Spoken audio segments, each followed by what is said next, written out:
नमस्कार, जय हिंद प्यारे साथियों। स्वागत है आप सभी का आज के करंट अफेयर की क्लास में और मैं आलोक आप सभी लोगों का एग्जाम स्पेयर में बहुत बहुत स्वागत करता हूं। आज 3 अक्टूबर का करंट अफेयर हम लोग यहां पर कवर करने वाले हैं। तो जैसा कि आप लोगों को पता है कि गांधी जयंती बीत चुकी है और 2 अक्टूबर को स्वच्छता दिवस का जो 10वां साल है वो भी कंप्लीट हो चुका है। तो वेलकम वेलकम में एक करंट अफेयर की न्यूज आप लोगों को मैं दे चुका हूं और शुरू करेंगे आज के करंट अफेयर को बहुत ही बेहतरीन तरीके से। तो जो भी लोग चैनल पे नए हैं वो एक बार मेरे सपोर्ट के लिए चैनल को सब्सक्राइब कर लेंगे और लाइक शेयर जो भी करना चाहें आप कर सकते हैं। और इसी के साथ हम चलेंगे अपनी पहली न्यूज पर। पहली न्यूज है कि एएफएमएस की पहली महिला महानिदेशक कौन बनी है। ठीक है, तो यहां पर आपसे पूछा गया है, ये आर्मी की एक सर्जन है और अभी ये हाल ही में एएफएमएस की पहली महिला महानिदेशक नियुक्त की गई हैं। तो अगर आप ऑप्शंस देखेंगे तो निर्मला सीतारमण क्या हैं, ये हमारे देश की वित्त मंत्री हैं। ठीक है, अगर आप बात करेंगे प्रतिभा पाटिल की तो ये प्रथम महिला राष्ट्रपति थी हमारे देश की। ठीक है, क्या थी? प्रथम महिला राष्ट्रपति। ठीक है, किनके बाद? तो डॉक्टर एपीजे अब्दुल कलाम के बाद ये बनी थी। इनके बाद कौन बने थे? इनके बाद बने थे प्रणब मुखर्जी। ठीक है, कौन बने थे?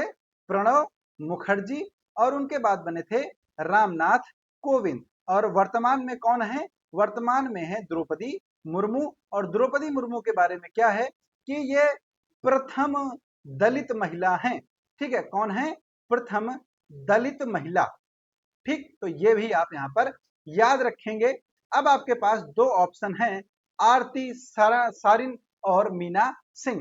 तो बच्चा आप लोगों को पता होगा कि जो आरती सरीन हैं इनको एएफएमएस का महानिदेशक नियुक्त किया गया है और इस पद पर नियुक्त होने वाली ये प्रथम महिला अधिकारी हैं। तो कोई भी चीज अगर फर्स्ट होता है तो इसको आप क्या करेंगे? इंपॉर्टेंट लिखकर नोट डाउन कर लेंगे क्योंकि ये आपके एग्जाम में आने वाला होता है। फिर आप यहाँ पर एक चीज देखेंगे कि 2024 में इनको अति विशिष्ट सेवा मेडल से नवाजा गया था, इसको आप नोट करेंगे। और 2021 में इनको विशिष्ट सेवा मेडल जो है वो प्रदान किया गया था। तो ये आज की पहली न्यूज थी जो आपको नोट करनी थी। क्लियर? चलिए, उसके बाद सोनी पिक्चर एंटरटेनमेंट के नए सीईओ कौन होंगे? तो आप सबको पता है कि सोनी जो है एक बढ़िया नेटवर्क चैनल है। इसके लगभग 17-18 टोटल चैनल हैं। इसमें स्पोर्ट हो गया, न्यूज हो गया, एंटरटेनमेंट हो गया, तो ये सारे मिलाकर एक ग्रुप है। ठीक, तो इसके नए सीईओ जो है वो रवि आहूजा जो है वो नियुक्त किए गए हैं। तो ये आप यहाँ पर याद रखेंगे। क्लियर? अब इनके पहले कौन था? तो इनके पहले थे टोनी विंसीक्वेरा। क्लियर? तो ये आप क्या करेंगे? याद रखेंगे। कौन? इनके स्थान पर अब कौन है? रवि आहूजा। क्लियर ना? चलिए, अभी ये पद ग्रहण कब से करेंगे? 2 जनवरी 2025 से। तो एक बार अभी ये न्यूज आपके सामने से फिर से गुजरेगी। क्लियर? चलिए, यहाँ पर टोटल जो चैनल हैं इसके 16 इंटरटेनमेंट के चैनल हैं और 10 स्पोर्ट के चैनल हैं। अगर आप बात करें सोनी की तो ये जापान की कंपनी है। क्लियर? कहाँ की? जापान की एक कंपनी है और 1995 में इसने क्या किया था? इंडिया में अपना पहला चैनल जो है वो लॉन्च किया था। तो ये सारी चीज आप यहाँ पर नोट डाउन करेंगे। और एक चीज हमेशा ध्यान रखना, एक पेज से ज्यादा करंट अफेयर का नोट्स नहीं जाना चाहिए। अगर आपको दिक्कत हो रही है वन पेजर बनाने में तो आप टेलीग्राम लिंक है डिस्क्रिप्शन में, वहां पर जुड़ सकते हैं। वहां पे पूरा करंट अफेयर आपको मिल जाएगा। क्लियर? चलिए, भारत और कजाकिस्तान के बीच में सैन्य अभ्यास काजिंद 2024 का आयोजन किस राज्य में हुआ? तो ये हुआ है उत्तराखंड में। ठीक है, ओली नामक जगह पर हुआ है। कहां पर? ओली। ये कहां पर है? ये उत्तराखंड में स्थित है। क्लियर? ये जो काजिंद अभ्यास है ये क्या है? अल्टरनेट रूप से मतलब चक्रीय क्रम में आयोजित किया जाता है। चक्रीय क्रम का मतलब क्या होता है बच्चा? कि एक बार जैसे एक बार भारत में होगा, दूसरा कजाकिस्तान में होगा, उसके बाद फिर से कहां होगा? भारत में होगा। तो आप बात करें अगर 2023 की तो 2023 के सैन्य अभ्यास का आयोजन कहां पर किया गया था? कजाकिस्तान में किया गया था। ठीक है, क्लियर सभी लोगों को। चलो, तो ये क्या है, ये जो अभ्यास हुआ इसका नाम क्या है, काजिंद। पहला हेडिंग डालेंगे काजिंद, और काजिंद का ये एडिशन कौन सा था, ये 8वां संस्करण था। तो सिंपल आपको ऐसे लिखना है, मैं बता देता हूं, ऐसे लिखेंगे काजिंद और ऐसे लिखेंगे 8th एडिशन या फिर 8th संस्करण। क्लियर, चलिए अब यहां पर ऐसे आप लिखेंगे होस्ट या फिर मेजबान। मेजबान कौन है, भारत। ठीक है, ब्रैकेट में आप लिख लेंगे उत्तराखंड। क्लियर, फिर यहां पर ऐसे आप लिख लेंगे 2023, ये कहां पर हुआ था, तो ये कजाकिस्तान में हुआ था। क्लियर, अभी इसका आखिरी संस्करण जो है बच्चा वो कहां पर हुआ, कजाकिस्तान में हुआ। इसके बाद पहली बार ये कब यूज किया गया था, या फिर पहली बार इसका आयोजन जो है वो कब किया गया था, तो पहली बार 2016 में आयोजित किया गया था। यानी कि जो इसका गठन है वो पहली बार कब किया गया, तो इसका गठन पहली बार 2023 में किया गया था। क्लियर सभी को। चलिए आगे बढ़े, अगला क्वेश्चन है कि क्रूज भारत मिशन कब तक चलेगा। अभी आपको पता है कि भारत में जो क्रूज सेवा है या फिर क्रूज पर्यटन है उसको सिंपली बढ़ावा देने के लिए इसका यूज किया गया। क्लियर, किसका, आपके क्रूज भारत मिशन का। और क्रूज भारत मिशन जो लॉन्च किया गया इसका मुख्य उद्देश्य ही है कि भारत में क्रूज पर्यटन को हम क्या करेंगे बच्चा, बढ़ावा देंगे। किस प्रकार से, जो क्रूज शिप होती हैं, आप लोगों ने देखा होगा कि क्रूज शिप कहां पर होती हैं, समुद्र में होती हैं। और बड़े बड़े लोग जो काफी पैसे धनवान लोग हैं वो क्या करते हैं, यहाँ पर पार्टी वार्टी करने आते हैं। तो इसका यहाँ पर उद्घाटन किया गया, और कब, 1 अक्टूबर 2024 से 31 मार्च 2029 तक 3 चरणों में इसको लागू किया जाएगा। क्लियर ना। तो इसका हाँ उद्घाटन कौन किया, तो केंद्रीय बंदरगाह और जहाज रानी जलमार्ग मंत्री कौन है, सर्बानंद सोनोवाल, इन्होंने इसका उद्घाटन किया।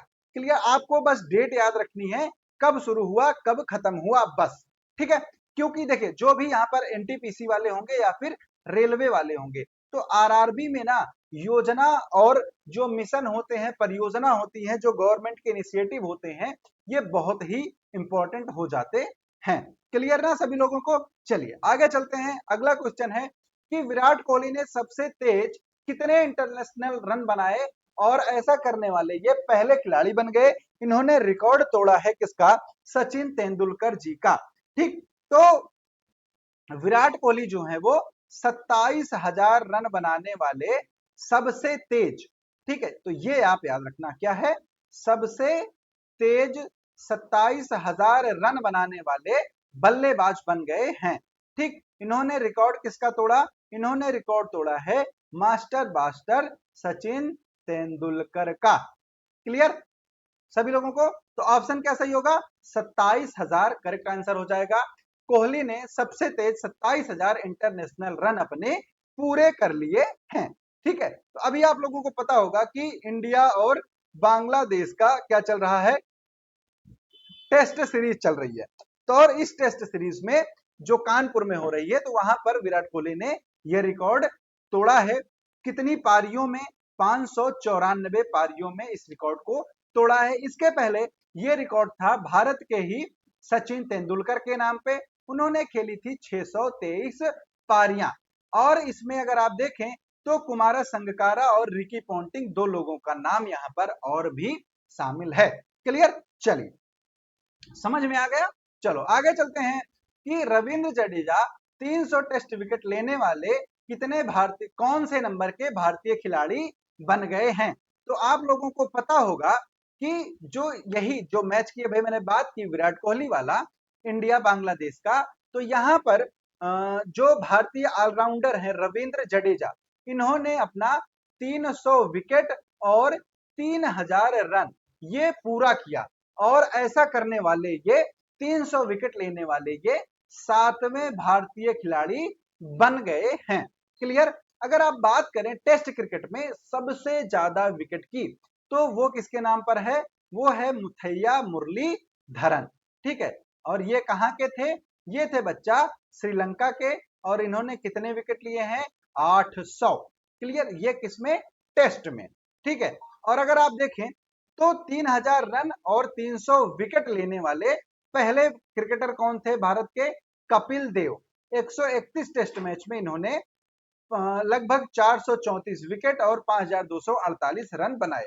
उसके बाद ये काम किया था रविचंद्रन अश्विन ने, और इनके बाद इस काम को अंजाम दिया है रविंद्र जडेजा ने। अगर वैश्विक स्तर पर बात करें तो विश्व में 3000 रन और 300 विकेट लेने वाले खिलाड़ी कौन बने? तो वो रविंद्र जडेजा किस नंबर पर आ गए हैं? दूसरे नंबर पर हैं। सिर्फ 74 मैचों में ऐसा इन्होंने किया है। इसके पहले इंग्लैंड के यान बॉथम ने 72 मैचों में यह कारनामा किया है। तो ये भी आप यहां पर याद रखेंगे, ठीक है। चल आगे बढ़ जाते हैं। ये चीज आपको समझ में आई होगी। देखिए ये इतना इंपॉर्टेंट नहीं है, लेकिन जानकारी के लिए जरूरी है, आपकी नजरों के सामने से एक बार जाना इसका जरूरी है, ठीक। चलिए इसके बाद एक सारथी पहल का जो है वो लॉन्च की गई है। इसका जो उद्देश्य है वो क्या है? इसका उद्देश्य है कि जो वंचित समूह है, जो आदिवासी समूह है, या फिर जो हाशिए पर पड़ा समूह है, उसके उत्थान के लिए कुछ कार्य सरकार के द्वारा किया जाए। और इसके लिए बच्चा सरकार ने क्या किया है? सारथी पहल जो है वो लागू किया है। इसमें कौन कौन आएगा? इसमें एससी कैटेगरी आएगी, एसटी आएगी, ओबीसी आएगी, और इसमें कौन आ जाएगा? इसमें ट्रांसजेंडर्स आ जाएंगे, इसमें जो भिखारी मतलब जो बेगर्स हैं वो आ जाएंगे, ठीक। और इसमें कौन आ जाएगा? इसमें वरिष्ठ नागरिक आ जाएंगे, इसमें मादक पदार्थों के जो शिकार हुए हैं, नशे के शिकार जो हो गए हैं वो आ जाएंगे। तो इन सब लोगों को यहाँ पर शामिल किया जाएगा और उनका उत्थान किया जाएगा। क्यों? क्योंकि ये जो हमारा एसडीजी है, ठीक है, सस्टेनेबल डेवलपमेंट गोल, सतत विकास लक्ष्य जो है, उसके एजेंडे के साथ ये मेल खाता है, और उसको पूरा करने के लिए ये कार्य भारत में किया जाना है, और इसीलिए सारथी पहल जो है वो प्रारंभ की गई है। क्लियर? चलो ये आप नोट नहीं करेंगे, बस ये आपके इंफॉर्मेशन के लिए था, ठीक है। हाँ ये इंपॉर्टेंट है, इसको आप जरूर से जरूर क्या करेंगे? नोट डाउन करेंगे, ये आपके लिए इंपॉर्टेंट हो जाता है। क्लियर? क्या है कि डीआरडीओ और आईआईटी दिल्ली द्वारा एक बुलेट प्रूफ जैकेट विकसित की गई है, जिसका नाम क्या है? अभेद, ठीक है। तो नाम आप याद रखेंगे, अभेद नाम की बुलेट प्रूफ जैकेट जो है वो लॉन्च की गई। इसका वजन कितना है? तो इसका वजन है बच्चा 8 किलोग्राम। 8 किलोग्राम की ये बुलेट प्रूफ जैकेट है, जिसको आईआईटी दिल्ली और डीआरडीओ के द्वारा विकसित किया गया है। तो ये क्या है? ये आपकी अभेद बुलेट प्रूफ जैकेट है, ठीक है। इसको बनाया गया है, तो नाम आप जरूर याद रखेंगे। इसका वजन जो है वो 8 किलोग्राम है BIS 5 स्तर पर, और 9.3 किलोग्राम है BIS 6 के स्तर पर, ठीक। क्लियर? ये क्या है? ये दोनों साइड से पहनी जाती है, मतलब आपकी पीछे से भी और आगे से भी, मतलब पीठ और सीना और पेट, इन सब की सुरक्षा ये जैकेट आपकी करेगी। क्लियर सभी चीजों को? चले यहाँ सामग्री अगर आप देखें तो इसमें पॉलीमर और बोरान कार्बाइड सिरेमिक का यूज जो है वो किया गया है। समझ में आया? बढ़िया से। चल आगे बढ़ते हैं। विश्व शाकाहारी दिवस कब मनाया जाता है? ये आपसे पूछा गया है। आपके पास ऑप्शन है 1 अक्टूबर, 2 अक्टूबर, 15 अगस्त, 26 जनवरी। बहुत ही भयंकर तरीके से एलिमिनेट कर सकते हैं। ये गांधी जी का बर्थडे हो जाता है, ये इंडिपेंडेंस डे हो जाता है, और ये क्या हो जाता है? गणतंत्र दिवस हो जाता है। तो ये तीनों चीजें यहाँ पर नहीं होंगी, ये क्या है? रिपब्लिक डे हो जाता है। तो 1 अक्टूबर को मनाया जाता है वेजिटेरियन डे या फिर विश्व शाकाहारी दिवस, ठीक। इसकी शुरुआत जो है वो कब की गई थी? इसकी शुरुआत की गई थी 1977 में। ये आप बच्चा याद रखेंगे। क्लियर? और किसके द्वारा? तो इंटरनेशनल वेजिटेरियन यूनियन के द्वारा इसकी शुरुआत जो है वो की गई थी, ठीक है। चलिए आगे चलते हैं अगली न्यूज पर। 2 अक्टूबर 2024 को कौन सा सूर्य ग्रहण लगा? क्लियर? ये इंपॉर्टेंट है कि कौन सा लगा से नहीं, क्योंकि लगा था वलयाकारी सूर्य ग्रहण, जिसको हम क्या बोल देते हैं? डायमंड रिंग वाला या फिर हीरक वलय वाला सूर्य ग्रहण। क्लियर? ठीक है, तो यहां पर समझना है कि ये हीरक वलय जो होता है ये क्या है, या फिर वलयाकारी सूर्य ग्रहण होता है ये क्या है। तो सबसे पहले आप लोगों को पता है कि सूर्य ग्रहण जो है वो कब लगता है। तो ये क्या है, हमारी पृथ्वी हो गई, ठीक है, ये क्या हो गया, ये हमारा सन हो गया, ठीक है, ये क्या करता है, प्रकाश डाल रहा है। तो आप सबको पता है कि एक छोटा सा चंद्रमा है, और ये चंद्रमा क्या कर रहा है, पृथ्वी के चारों तरफ घूम रहा है, ठीक है। लेकिन एक कंडीशन ऐसी आती है कि जब ये चंद्रमा पृथ्वी और सूर्य के बीच में आ जाता है, और जब चंद्रमा पृथ्वी और सूर्य के बीच में आ जाएगा, तो जो चंद्रमा का प्रकाश है वो क्या होता है, जो सूर्य का प्रकाश है वो चंद्रमा रोक लेता है, और पृथ्वी से सूर्य फिर दिखाई नहीं देता, और इसी स्थिति को हम क्या बोलते हैं, सूर्य ग्रहण बोलते हैं। क्लियर? चलो अब देखो, ये होता कितने प्रकार का है, तीन। कौन कौन सा? तो एक तो होता है पूर्ण। पूर्ण क्या होता है कि सूर्य दिखाई ही नहीं देगा, कंप्लीटली ढक जाता है। दूसरा कौन सा होता है, आंशिक। आंशिक कौन सा होगा कि थोड़ा बहुत हिस्सा ढक जाएगा, थोड़ा बहुत हिस्सा आपको दिखेगा, सूर्य एक तरह से चांद की तरह दिखने लगता है। और तीसरा जो है ये इंपॉर्टेंट होता है, ये होता है वलयाकार। ठीक है, वलयाकारी सूर्य ग्रहण जो होता है वो इस बार 2 अक्टूबर को लगा है। क्लियर? अब ये क्या बनाएगा, रिंग ऑफ फायर बनाएगा। रिंग ऑफ फायर का मतलब क्या होता है वो मैं आपको बताता हूं, यहां फोटो से आपको बहुत अच्छे से समझ में आएगा। ये देखिए, ये क्या है, ये पीछे क्या है, सूर्य है, और ये क्या है, ये चंद्रमा है। तो चंद्रमा ने क्या किया है, सूर्य को पूरी तरीके से ढक लिया है, लेकिन यहाँ पर थोड़ा सा ये दिख रहा है, और ये इसका एक वलय दिख रहा है। तो यहाँ पर आप इसको देखेंगे तो ये एक क्या है, अंगूठी की तरह दिखता है, हीरे की। तो इसको हम क्या बोल देते हैं, डायमंड रिंग। ठीक है, ये भी बोल देते हैं।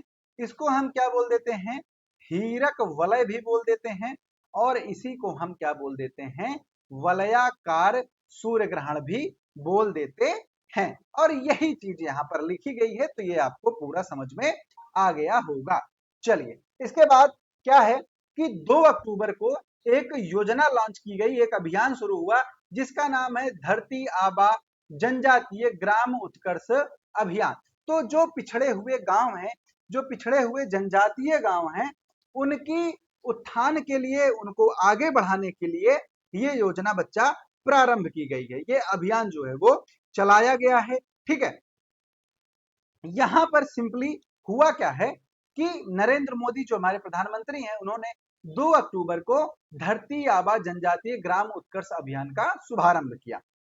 ठीक है, इसका जो एम है, उद्देश्य है, वो क्या है, 17 केंद्रीय मंत्रालय और 25 इंटरवेंशन सेंटर्स के जरिए क्या किया जाएगा, जो पिछड़े हुए गांव हैं उनमें इंफ्रास्ट्रक्चर, शिक्षा, स्वास्थ्य और लिवलीहुड, इन और बाकी जो भी चीजें हैं, इन सबको क्या किया जाएगा, कंप्लीट किया जाएगा। ठीक है, इसके अंतर्गत 1380 किलोमीटर से ज्यादा सड़क, 120 से ज्यादा आंगनवाड़ी केंद्र, 250 बहुउद्देशीय केंद्र और 10 छात्रावास मतलब हॉस्टल्स का निर्माण जो है वो किया जाएगा। यहाँ पर 40 एकलव्य आधारित विद्यालयों का भी उद्घाटन किया गया इस योजना के तहत। क्लियर? तो ये क्या थी, धरती आबा जनजातीय ग्राम उत्कर्ष अभियान था। इसको आप याद रखेंगे, और इसमें सबसे इंपॉर्टेंट पता है क्या है, सबसे इंपॉर्टेंट है इसको शुरू कब किया गया, क्योंकि ये बहुत ही स्पेशल 2 अक्टूबर को शुरू किया गया है। तो ये आपसे पूछा जा सकता है, 2 अक्टूबर को और क्या होता है, अहिंसा दिवस होता है। 2 अक्टूबर को और क्या होता है, स्वच्छता दिवस भी मनाया जाता है। तो इसको भी आप याद रखेंगे। उसके बाद लेफ्टिनेंट कमांडर रूपा और दिलना, ये दोनों पूरी पृथ्वी का समुद्र मार्ग से चक्कर लगाने के लिए रवाना हो गई हैं। तो 2 अक्टूबर को ये दोनों निकली हैं। इनका आप देखिए, अब क्या क्या याद रखना है, नाम याद रखना है। नाम क्या है, रूपा और दिलना। ठीक है, तो ये आप याद रखेंगे, बड़ा नहीं याद रखना, रूपा और दिलना, ये नाम आप याद रखेंगे। टोटल डिस्टेंस कितनी कवर करेंगी, 21,600 नॉटिकल माइल यानी कि समुद्री मील। क्लियर। ये किस जहाज से, किस पोत से गई हैं? तो इंडियन नेवल सिस्टम कौन है? तारिणी। ठीक है, किससे? तारिणी से ये क्या करेंगे? इस अभियान को पूरा करेंगी। तो ये बहुत ही इंपॉर्टेंट है, इसको आप याद रखेंगे, ये आपसे पूछा जाने वाला सवाल हो जाता है। उसके बाद अपॉइंटमेंट पर अगर आप आए तो नलिन प्रभात को जम्मू कश्मीर का महानिदेशक जो है वो नियुक्त किया गया है। नलिन प्रभात को इसके पहले ये किसके थे? इसके पहले ये एनएसजी के महानिदेशक थे। कब? 2024 में ही नियुक्त किया गया था। बाद में ये जम्मू कश्मीर के पुलिस महानिदेशक बने थे अतिरिक्त प्रभार पर, और उसके बाद अब कंप्लीटली ये क्या है? जम्मू कश्मीर के पुलिस महानिदेशक बन चुके हैं। इनके पहले कौन थे? आर स्वैन थे, ये आप याद रखेंगे। क्लियर। तो ये सारी चीज यहाँ पर होगी। आपसे पूछा जाएगा सीधे सीधे कि जम्मू कश्मीर के नए पुलिस महानिदेशक कौन बने हैं? तो वो बने हैं नलिन प्रभात। ठीक है, तो ये था बच्चा आज का आपका पूरा पूरा करंट अफेयर। अब आएंगे हम अपने स्टैटिक वाले पार्ट पे। तो सबसे पहले एक अंतरराष्ट्रीय संस्था के बारे में हम पढ़ेंगे, अंतरराष्ट्रीय ऊर्जा एजेंसी, जिसको हम बोलते हैं इंटरनेशनल एनर्जी एसोसिएशन। ठीक, इसकी स्थापना कब की गई थी? तो इसकी स्थापना की गई थी बच्चा 1974 में। इसमें सदस्य राष्ट्र कितने हैं? तो 31 देश इसके सदस्य राष्ट्र हैं। इसके कार्यकारी निदेशक कौन है? फतह बिरोल हैं। स्थापना की किस लिए गई थी? तो 1973 में तेल संकट के बाद आर्थिक सहयोग और विकास को बढ़ावा देने के लिए ओईसीडी के ढांचे के तहत इसकी स्थापना की गई थी। अगर आप इसके मुख्यालय या फिर हेडक्वार्टर की बात करें तो इसका मुख्यालय पेरिस फ्रांस में स्थित है। ठीक है, तो ये क्या थी? एक ऊर्जा एजेंसी थी। इसके बाद अगर आप बात करें संघाई सहयोग संगठन SCO। ठीक, तो ये कहां पर स्थित है? इसका मुख्यालय है बीजिंग, चीन में। ठीक, इसमें भारत और पाकिस्तान कब शामिल हुए थे? 2017 में। क्लियर। गठन कब हुआ था? 1996 में। कौन कौन थे इसके गठन में? इसके गठन में चाइना था, कजाकिस्तान था, किर्गिस्तान था, रूस था और तजाकिस्तान था। तो ये 5 राष्ट्र इसके संस्थापक सदस्य थे। इसके बाद 2017 में इंडिया और पाकिस्तान को इसमें जगह दी जाती है और इनको शामिल किया जाता है। ठीक है, क्लियर हो गया। चलिए, तो ये थे दो आपके संगठन। अब आएंगे भारत की प्रमुख फसलें और उनके प्रमुख उत्पादक राज्य। क्लियर। चलिए, तो बात करेंगे सबसे पहले गेहूं की। तो गेहूं का सबसे ज्यादा उत्पादन होता है उत्तर प्रदेश में, उसके बाद पंजाब में और फिर हरियाणा में। चावल, चावल सबसे ज्यादा आप सबको पता है पश्चिम बंगाल में उगाया जाता है, उसके बाद आंध्र प्रदेश में और फिर उत्तर प्रदेश में। फिर मोटे अनाज की बात करें तो ओवरऑल जो है वो मध्य प्रदेश में, फिर राजस्थान में और फिर उत्तर प्रदेश में। जौ की अगर बात करेंगे तो जौ महाराष्ट्र पहले नंबर पर है, उत्तर प्रदेश दूसरे और राजस्थान तीसरे नंबर पर है। बाजरा में महाराष्ट्र पहले नंबर पर, गुजरात दूसरे नंबर पर, राजस्थान तीसरे नंबर पर है। मक्का की अगर बात करें तो मक्का आंध्र प्रदेश पहले नंबर पर, कर्नाटक दूसरे नंबर पर और बिहार जो है बच्चा तीसरे नंबर पर है। फिर बात करेंगे गन्ना। गन्ना उत्तर प्रदेश में सबसे ज्यादा होता है और सर्वाधिक चीनी मिल भी कहां पर है? उत्तर प्रदेश में है। पहली चीनी मिल भी कहां स्थापित की गई थी? उत्तर प्रदेश में स्थापित की गई थी। दूसरे नंबर पर महाराष्ट्र और तीसरे पर तमिलनाडु है। आलू सबसे ज्यादा उत्तर प्रदेश में और उसके बाद पश्चिम बंगाल में उगाई जाती है। प्याज जो है महाराष्ट्र में भी अगर बात करें तो नासिक में सबसे ज्यादा प्याज उगाई जाती है और दूसरे नंबर पर है गुजरात। केसर का एकमात्र उत्पादक राज्य है जम्मू कश्मीर, और केसर के लिए एक मिट्टी होती है स्पेशल जिसका नाम है करेवा। तो करेवा मिट्टी पर यह केसर की खेती की जाती है। फिर नारियल, नारियल जो है ये भी खाद्यान्न फसल, सॉरी नगदी फसल है। ये केरल और तमिलनाडु इसके प्रमुख उत्पादक राज्य हैं। अलसी क्या है? तिलहन की फसल हो जाती है। मध्य प्रदेश पहले नंबर पर है और उत्तर प्रदेश दूसरे नंबर पर है। फिर तिल, तिल में उत्तर प्रदेश पहले नंबर पर है, राजस्थान दूसरे नंबर पर है। सूरजमुखी में महाराष्ट्र पहले नंबर पर, कर्नाटक दूसरे नंबर पर आ जाता है। सोयाबीन में मध्य प्रदेश पहले नंबर पर, महाराष्ट्र दूसरे नंबर पर और राजस्थान तीसरे नंबर पर। जूट की बात करें तो पश्चिम बंगाल बहुत समय से पहले नंबर पर है, फिर बिहार, उड़ीसा और असम का नंबर आता है। रेशम उत्पादन में कर्नाटक पहले नंबर पर है। कॉफी में भी कर्नाटक पहले नंबर पर है। अदरक के उत्पादन में केरल पहले पर और उत्तर प्रदेश दूसरे पर। हल्दी आंध्र प्रदेश में सबसे ज्यादा उगाई जाती है। और लौंग की बात करें तो ये केरल में सबसे ज्यादा उगाई जाती है। तो ये आपका खत्म होता है आज की क्लास। अगर आपका कोई क्वेश्चन है, कोई क्वेरी है, तो आप कमेंट बॉक्स में उसको ड्रॉप कर सकते हैं, उसका रेजोल्यूशन दिया जाएगा। और अगर आपका कोई भी विचार है तो उसको भी आप वहां पर रख सकते हैं। क्लियर? तो यहां तक अगर आप वीडियो में बने थे और वीडियो अगर आपको अच्छी लगी है तो प्लीज चैनल को सब्सक्राइब कर लीजिएगा। लाइक शेयर कमेंट करना बिल्कुल नहीं भूलेंगे। मिलते हैं अगली क्लास में, तब तक के लिए सभी लोगों को प्यार भरा नमस्कार। जय हिंद, जय भारत।